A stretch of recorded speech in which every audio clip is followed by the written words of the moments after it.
There feels like there's an element of paralysis at the heart of government decision-making at the moment. I mean, to some degree that's inevitable. Boris Johnson is standing back. Whitehall doesn't want to introduce any new policies while the government's waiting for a new leader, as is the Tory party.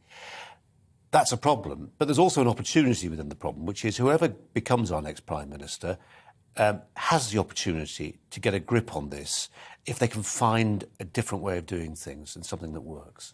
I think the key word is different, because there's no sign that either Liz Truss nor Rishi Sunak have any kind of radical approach to this, other than repeating in various ways the Rwanda plan. I mean, Liz Truss famously made the headlines for saying, I'll just send them all to Africa, send them all in this kind of very vague, headline-grabby, but actually insubstantial plan.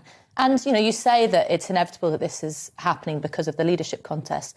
But in actual fact, it's not inevitable. You could do things differently, because we're at various periods of we've got crises going on in the country, whether it's this question of immigration or also we know the cost of living crisis, where decisions could be being made, or at least detailed plans could be being announced. There's nothing stopping either Truss or Sunak announcing exactly what they're going to do in detail. And actually, you could argue it would be better for democracy, because it would give voters a clear understanding of where they were going to go with these very important issues.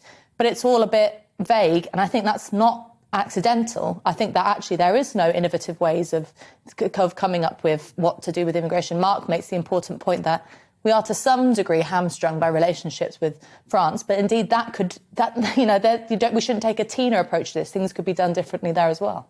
Tina approach, remind me what the acronym stands for? There is no alternative.